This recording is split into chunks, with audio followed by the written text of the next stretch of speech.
Voilà. Bonjour, bonjour à tous les Ivoiriens de la Côte d'Ivoire. Bonjour à tous mes grands frères de la Jossi Gang. Je fais cette vidéo pour m'adresser au président de la République de Côte d'Ivoire et à son staff. Écoutez bien mon discours. Si un trône ne t'appartient pas et que tu décides de t'asseoir sur le trône par la force, c'est un combat qui est entre toi et Dieu. Moi, je suis nordiste. Et j'ai dit, Ouattara, ce trône-là où vous êtes assis ne vous appartient pas. Elle appartient au président Laurent Gbagbo. Pourquoi? Parce que vous, Ouattara, vous êtes un criminel, vous êtes un fraudeur et vous êtes un menteur. Je développe. Vous vous souvenez, lors d'une interview, vous avez dit, si Laurent Gbagbo gagnait au premier tour, cela aurait dû à une fraude. Vrai ou faux? Vrai, vous avez dit. 3 jours après les élections, à minuit, le rôle de la CEI est venu.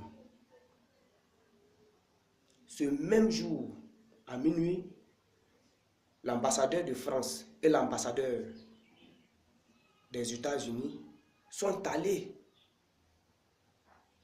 chez Issou Bakayoko, celui-là même qui avait les résultats. Ils sont allés le prendre chez lui seul, lui seul. Ils sont allés à lui à l'hôtel Golf. Est-ce qu'on donne les résultats à l'hôtel Golf? On donne les résultats là où est, comment on appelle, l'opposant. Mais non, ayant vu les résultats, quand ils ont vu que non, que Laurent Gbagbo avait gagné, toi, Alassane Ouattara, tu as demandé qu'ils n'ont qu'à proclamer les résultats pour dire que non, oui, je suis le président. Et c'est là maintenant, la CEI a proclamé les résultats en disant que Alassane Ouattara est le président. C'est là Laurent Gbagbo a dit non, je ne suis pas d'accord avec ça. Parce que ce que vous avez fait, ce n'est pas normal. Ce qu'on va faire, on va recompter les voix. Alassane Ouattara a dit non, je ne veux pas, tu ne veux pas, c'est toi qui as gagné.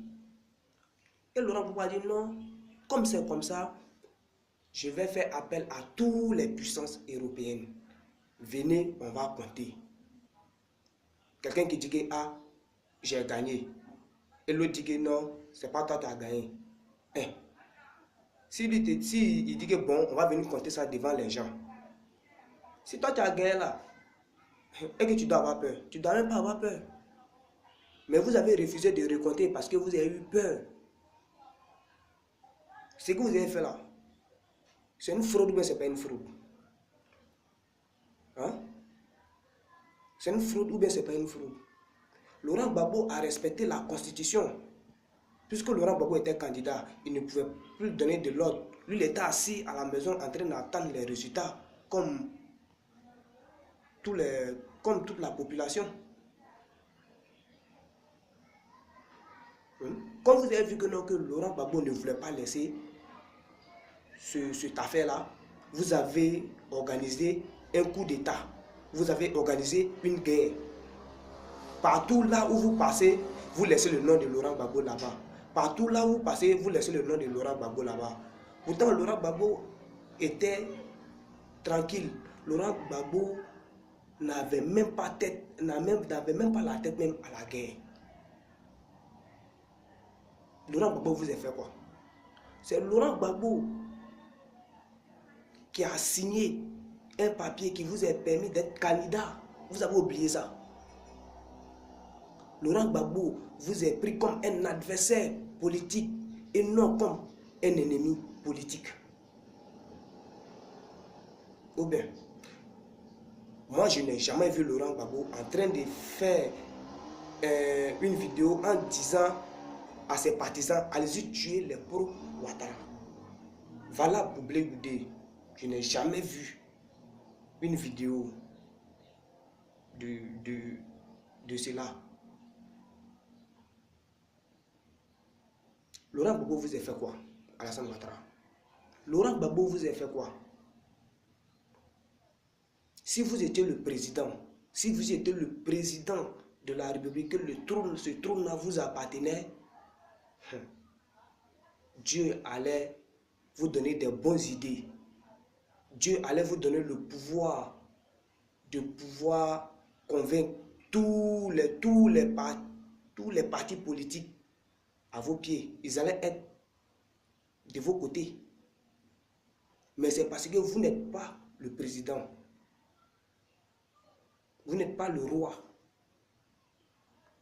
Si je me souviens bien, en 2002, ou bien c'est en 2003, 2004 par là, il y a un avion de guerre qui est venu à Korogo ici et a allé jeter une bombe derrière le camp. Et après, Ouattara est venu dire que non, que c'était Laurent Gbagbo qui avait envoyé cet avion de guerre là pour venir tuer la population de Korogo, pour qu'il puisse cultiver son champ de café cacao. C'est là maintenant la population du Nord se sont retournés et sont venus vers Ouattara. Sinon, tout le monde était derrière Laurent Gbagbo. Mais depuis que Ouattara est venu mentir pour dire que c'était Laurent Gbagbo qui a envoyé cet avion pour venir tuer la population de Korogo pour pouvoir cultiver son champ de café cacao, tout le monde était découragé. Donc Laurent Gbagbo, le pouvoir de Laurent Gbagbo appartenait à tout le monde. Le pouvoir de Laurent Gbagbo était pour le nord, était pour le sud, était pour l'est, en tout cas partout où tu sois. Mais en tout cas, si tu es ivoirien, pour Laurent Gbagbo, on est un. Mais le pouvoir de Ouattara, elle appartient à quelques personnes, à un groupe, à leur groupe. Et ils ne partagent pas le pouvoir avec quelqu'un. Hein? Laurent Gbagbo t'a fait quoi? Moi, je suis nordiste. Laurent Gbagbo t'a fait quoi? Tu envoies ce monsieur là-bas, ce monsieur de bonne foi. Hein? Depuis que vous êtes venu au pouvoir, vous, Alassane Ouattara, vous ne faites qu'augmenter le problème des gens. C'est comme ça que vous appelez la solution. Pourtant, vous ne vous appelez pas la solution, vous appelez la souffrance. Alors, monsieur le président, monsieur Alassane Ouattara, comme vous étiez pressé derrière le pouvoir, en tout cas, si vos mandats finissent, dégagez. Prenez vos bagages et vos enfants et dégagez, c'est-à-dire votre staff là, c'est eux qui sont vos enfants, dégagez et enlevez Laurent Gbagbo de la prison, parce que c'est vous qui l'avez amené là-bas. Parce que nous ne voulons pas que le Nord soit la honte du futur pour nos enfants, pour l'avenir du futur, pour que cette guerre-là règne de génération en génération entre les nordistes et les sudistes à cause de vous. Moi, je ne veux pas ça. Vous avez compris, monsieur le président? Moi, je ne veux pas ça. Si vous pensez à vous-même là, moi, je pense à la génération du futur. Vous avez compris? Ça veut dire quoi ça? Non, vous avez fait confiance. Et c'est comme ça que vous nous remerciez. Vous venez créer des problèmes pour nous donner. Vous n'êtes pas le président de la République de Côte d'Ivoire. Le président que tout le monde reconnaît, que les nordistes reconnaissent, s'appelle Laurent Gbagbo. Ce n'est pas vous. Vous êtes un menteur. Vous êtes un fraudeur. Ce que Laurent Gbagbo n'a même pas pensé même là, c'est ce que vous l'avez fait. Pourquoi vous faites ça? Comme vous êtes un criminel, je sais que le jour que vous allez voir cette vidéo, vous allez chercher à me tuer. Mais Dieu m'a fait venir dans ce monde pour venir vous dénoncer. Dieu m'a fait venir au monde de pouvoir parler au nom des personnes qui ont peur de vous dire la vérité. Mais moi, je n'ai pas peur de vous, monsieur Alassane Ouattara. Je n'ai pas peur de vous. Parce que quand tu respectes trop ton grand frère ou bien ton papa, s'il déconne, un jour tu lui dis la vérité. Moi, je n'ai pas peur de vous. Vous êtes de la création des emplois. Vous avez créé des emplois, vous n'avez pas créé des emplois. Alors moi, je vous attends. Venez me tuer. venez me tuer. Ben, la mort là, c'est le village de tout le monde. Même vous-même là, vous allez me trouver là-bas. Si vous me tuez là, vous allez me trouver là-bas. Alors venez. Venez me tuer. C'est normal, ben, vous êtes un criminel. Alors, ce que moi je peux vous dire, monsieur le président de la République, libérez Laurent Gbagbo et foutez le camp, quittez de la Côte d'Ivoire. C'est tout ce que moi j'avais à vous dire. À bon entendeur, salut. Ciao, ciao.